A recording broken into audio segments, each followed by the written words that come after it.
I'm Charles Alcock. Right now on AINtv, Cessna clears Columbus for go. What's coming next with this big, large cabin jet, and how the Mustang's changing the face of business aviation?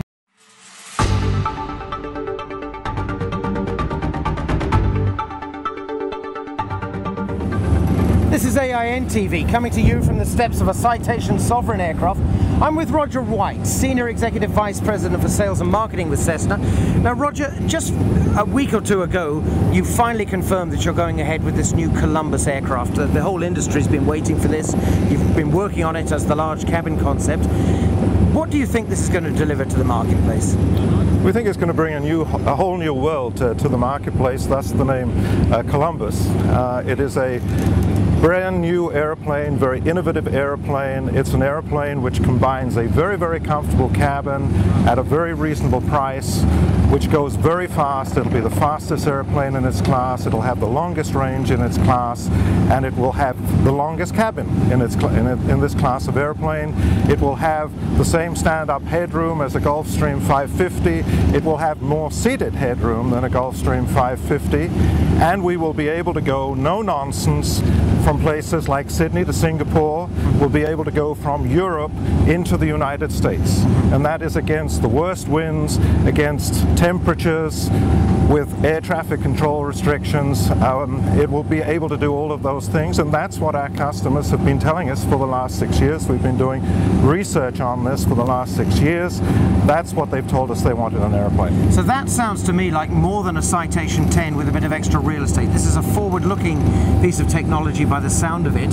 Have you had to keep in mind the need to have more efficient operating economics, for example, to perhaps be more environmentally friendly? Is that a part of the package? Yes, that has been key to it, and that was also key to the choice of the Pratt & Whitney engine, the new 10,000 plus class Pratt & Whitney engine, in that we did have to look at efficiencies.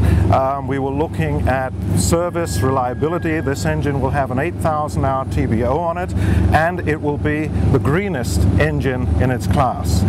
Pratt & Whitney has some proprietary technology which they have produced. They've developed it for their airline products.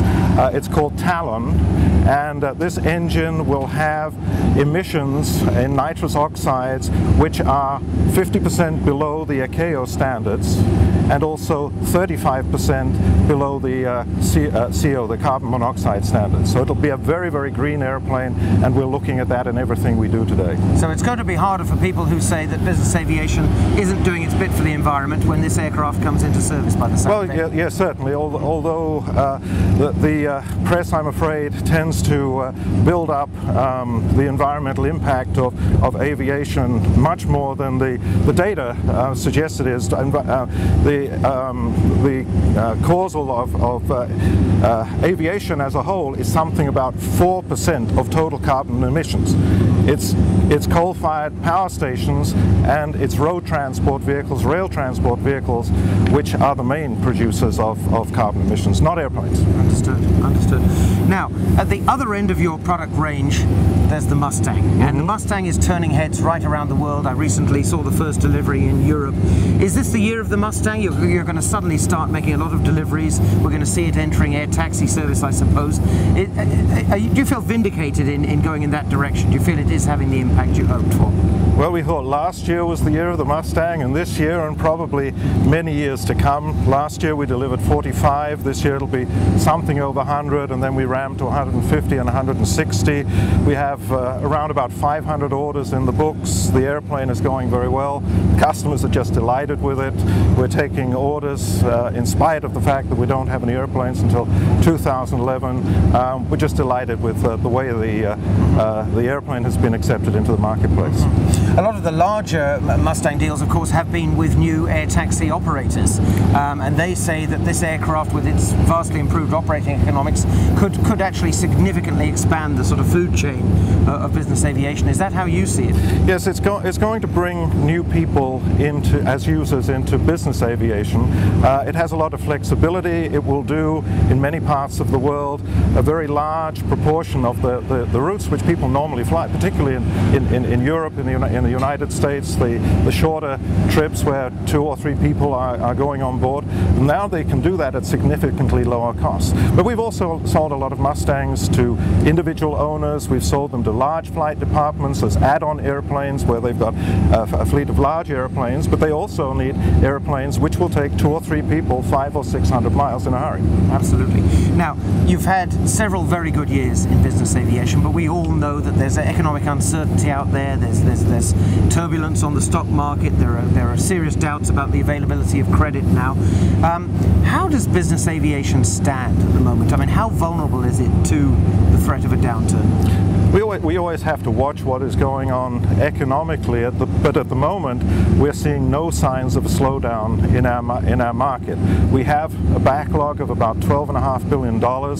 We are sold out of practically everything through 2010, and if the first 2 months of this year are anything to go by, the demand is continuing. We've had a very good January, very good February. I think our first quarter looks very, very strong. We're seeing extremely strong demand outside the United States. Europe is still very strong. A lot of that is coming out of Eastern Europe. This area is growing considerably. South America is strong. So at the moment, of course, we watch it very carefully, but at the moment we're seeing no sign whatsoever of a downturn in our business. Good, glad to hear it. Now, just looking ahead to the rest of 2008, so obviously a busy year. You're not just going to be delivering Mustangs and selling more Mustangs. I presume with Columbus now launched, this is going to be a busy engineering year for Cessna. Presumably your people are going to make a serious start now on the development work for Columbus.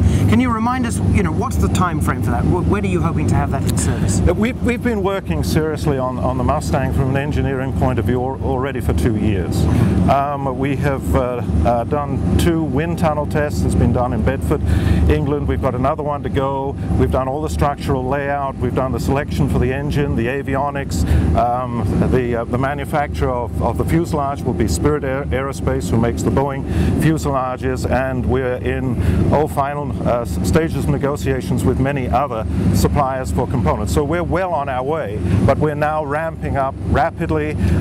Engine tests will take place in 2009, and the prototype will fly for the first time in 2011. Certification is 2013, and first customer deliveries will be in 2014. That's excellent. A very prosperous and busy time for you at Cessna. Very busy time for us. Thank you for sharing that with us. For AINtv, I'm Charles Walcott.